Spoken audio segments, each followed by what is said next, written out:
Kami memohon kiranya Roh yang Kudus membimbing setiap kami, baik hamba-Mu yang akan menguraikan firman ini dan seluruh jemaat-Mu yang akan mendengar. Sehingga biarlah ya Tuhan, Engkau yang hadir, Engkau yang memberitakan bagi kami, dan biarlah kami semua dimampukan untuk menjadi pelaku firman Tuhan. Bersabdalah ya Bapa, sebab kami anak-anak-Mu telah siap mendengar. Di dalam nama Tuhan Yesus Kristus, Putra Natal, kami berdoa. Amin. Bagaimana kunjung-kunjung Natal? Sudahkah berjumpa dengan Tuhan melalui sesama? Sudahnya. Sudahkah Tuhan hadir di rumah Ibu Bapak? Sudah. Hadir, ya. Melalui anak kecil, melalui teruna, pemuda, orang tua, Tuhan hadir. Ada satu cerita lucu melalui kunjung-kunjung. Bapak Ibu Saudara, ada sekelompok anak-anak kecil. Mereka sudah jalan dari Bu Lili sampai ke SP2. Dengan suara sukacita mereka masuk ke sebuah rumah. Di pintu rumah mereka teriak, "Selamat Natal! Selamat Natal!" Tahu itu apa? Tidak ada jawaban yang keluar. Mereka ulang lagi, "Selamat Natal! Selamat Natal!" Lalu tiba-tiba keluarlah sang pemilik rumah. Sang pemilik rumah katakan begini, "Mohon maaf adik-adik, salah rumah. Ibu tidak rayakan Natal, tapi Idul Adha, Idul Fitri dan Lebaran." Anak-anak ini tetap tidak pulang, tunggu 2000. Setelah 2000 selesai, baru mereka pulang. Saya tidak tahu cerita tahun depan atau mereka ulang lagi atau tidak. Ini siapa yang salah? Ini orang tuanya, pendetanya, atau jalan-jalan kepala desa ini yang salah ini. Tapi syukur kepada Tuhan bahwa saya bersyukur bisa hadir di Desa Motu. Dan ketika kemarin kami terima anak-anak ini berbagai latar belakang. Tidak hanya denominasi gereja, tapi juga agama. Ya, ada orang Hindu, saudara kita yang Muslim, dan kami pastori, ya itu anak-anak dapat juga 2000. Nah, ya puji Tuhan. Ini contoh yang luar biasa. Sekiranya kita terus begitu ya, walaupun berbeda, tetapi yang namanya kekeluargaan, kebersamaan itu harus dijaga. Kebersamaan kekeluargaan itu dijaga bermula dari siapa yang memberi contoh.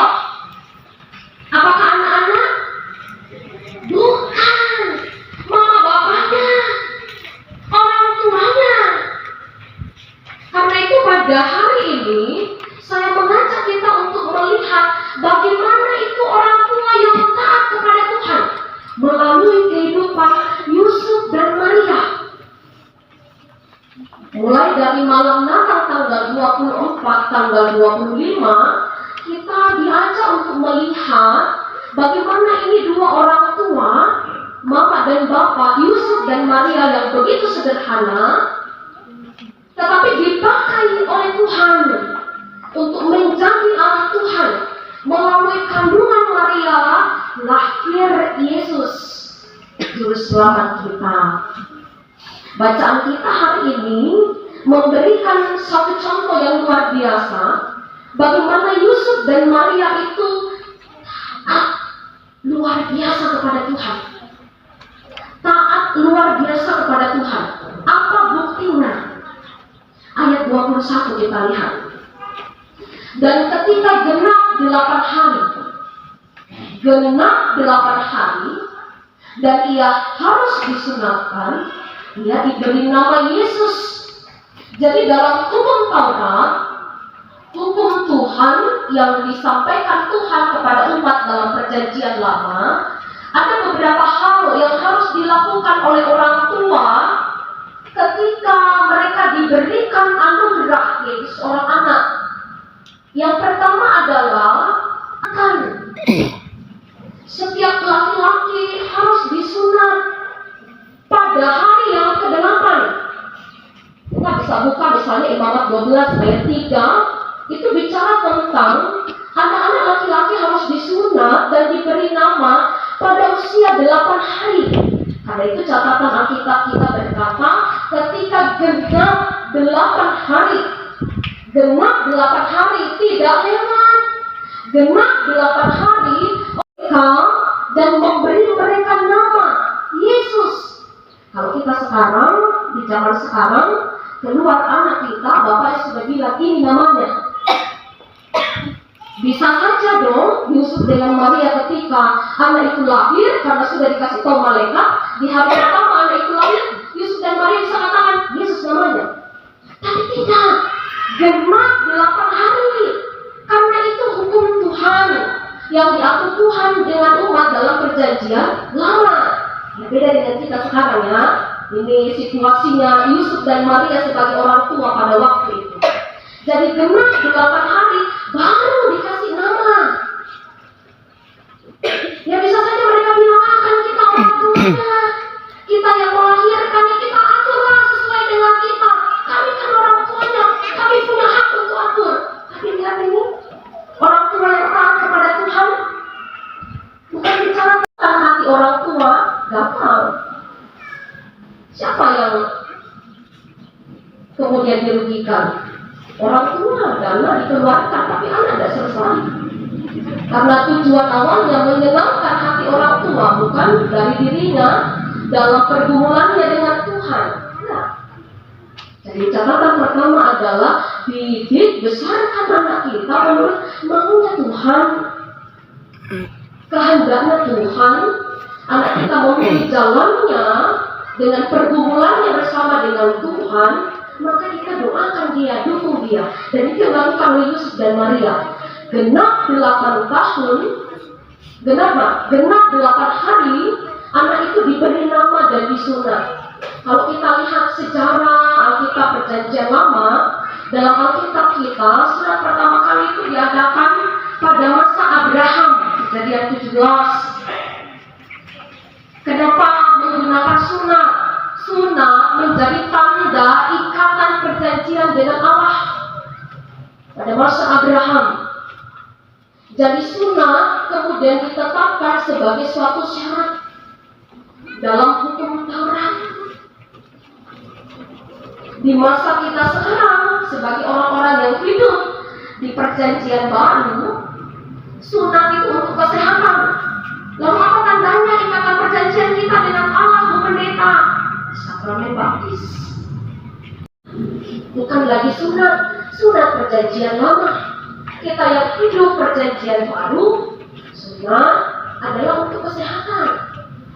Baptis adalah tanda ikatan perjanjian kita dengan Allah. Yang baru saja melahirkan Jadi 40 hari setelah melahirkan anak laki-laki, atau 80 hari setelah melahirkan anak perempuan, seorang ibu yang baru melahirkan itu dianggap najis. Dia tidak boleh masuk ke bait suci Allah. Ini hukum Taurat, tidak boleh masuk di dalam bait suci Allah. Makanya orang timur. Lewat hari baru mereka boleh masuk, tapi dengan catatan mereka harus membawa korban bakaran dan korban penghapus dosa. Dia bisa bentuknya seekor anak domba, bisa burung merpati, bisa burung tekukur. Kalau tidak sanggup membeli domba, maka yang dibawa adalah burung merpati.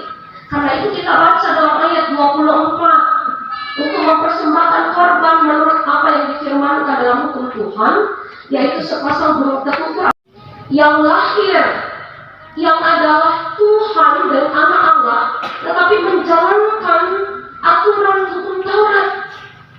Bukankah dia adalah raja di atas segala raja? Apa yang disampaikan kepada kita? Mengapa Yesus melalui Maria dan Yusuf menaati hukum Taurat? Ini sama dengan apa yang Yesus katakan sendiri. Yesus katakan begini, aku datang bukan untuk meniadakan hukum Taurat, melainkan untuk menggenapinya dengan sempurna. Jadi mulai dari dia lahir sampai kemudian ia meninggal, lalu Bangkit. lalu naik ke surga, Yesus hadir untuk menggenapi dengan sempurna apa yang diatur Allah dalam hukum Taurat. Dan ada dua kata kunci. Kalau kita bicara tentang hukum Taurat, dua kata kunci, yaitu kasih kepada Allah dan kasih kepada sesama. Susah bagi Allah. Apa maknanya kalimat ini? Kenapa harus diserahkan lagi kepada Tuhan?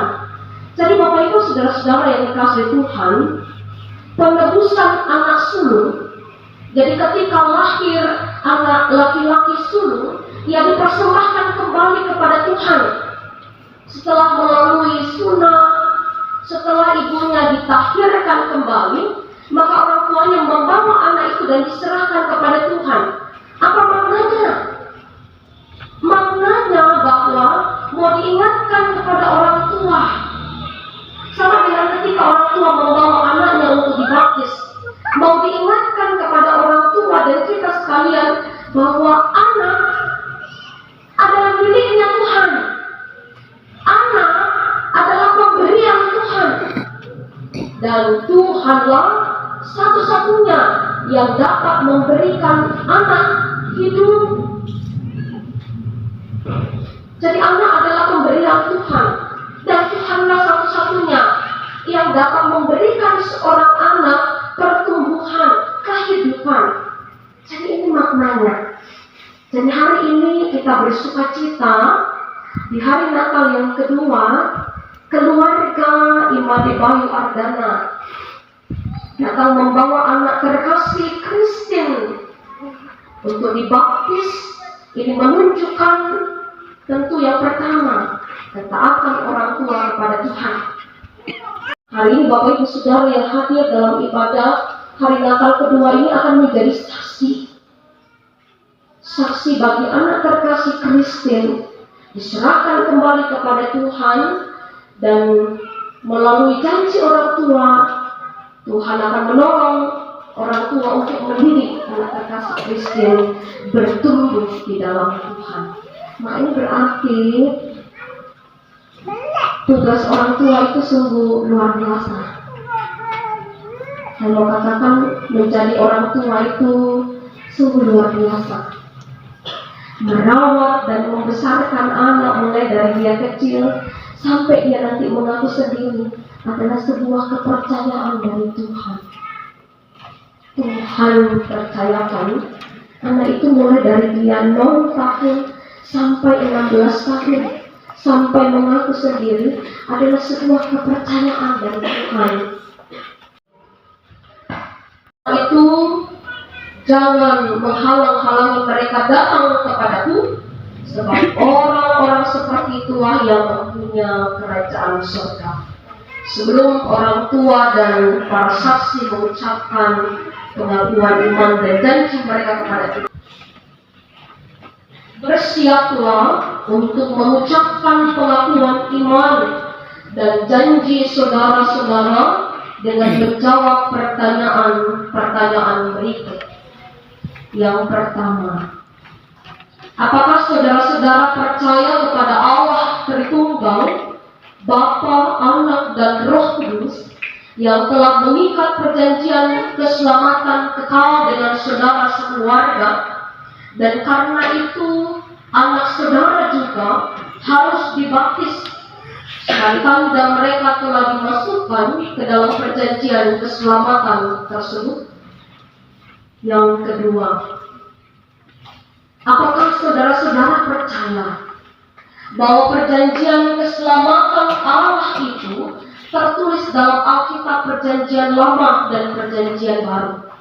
Dan karena itu saudara-saudara harus dan wajib selalu mengajarkan dan menjelaskannya kepada anak-anak saudara, sehingga mereka pun berpegang teguh dan tetap hidup di dalamnya. Yang ketiga, apakah saudara-saudara berjanji untuk menjadi teladan yang baik kepada anak saudara dan mendidik serta membina mereka tentang hidup beriman dan beribadah kepada Yesus Kristus sesuai dengan pemahaman iman dan ajaran yang benar yang berlaku di dalam gereja Protestan di Indonesia bagian barat?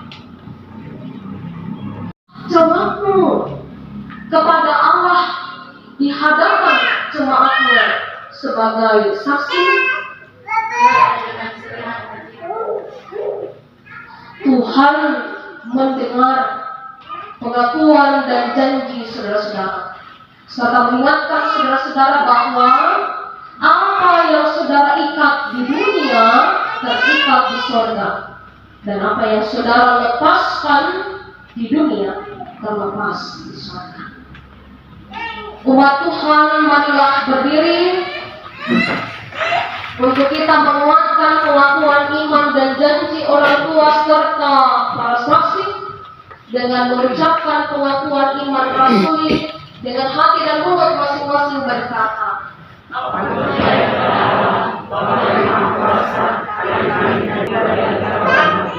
naik ke surga, duduk di sebelah kanan Allah, Bapa yang Maha Kuasa, dan akan datang ke sana untuk menghakimi orang yang hidup dan yang dosa, kebangkitan dari dalam hidup yang kekal.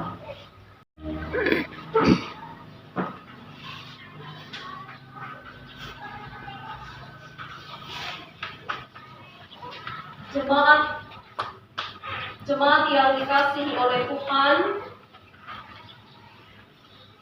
dengan sukacita aku menimbah dari mata air kehidupan untuk membaptiskan anak terkasih Christine Michelle Ardana. Christine Michelle Ardana, aku membaptis engkau di dalam nama Bapa, Anak, dan Roh Kudus. Firman Tuhan, aku telah memanggil engkau dengan namamu, engkau ini kepunyaanku. Dengan demikian, saudara dan sisi rumah tangga saudara telah diselamatkan oleh Yesus Kristus. Tuhan menjaga keluar masukmu dari sekarang sampai selama-lamanya. Amin.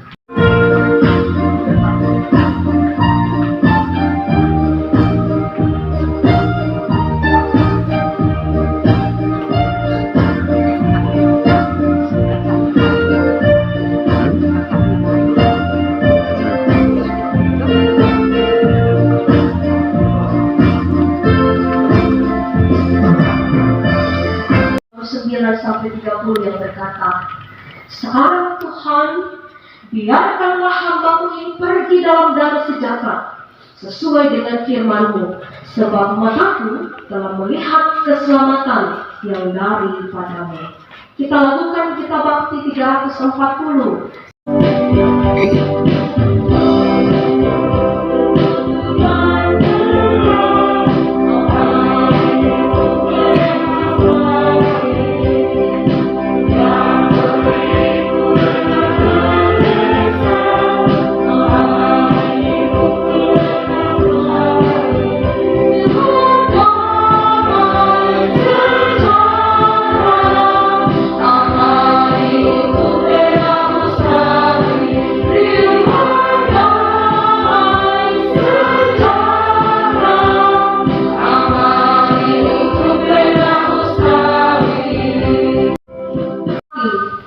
Dan pikiranmu kepada Tuhan, serta terimalah berkat-Nya.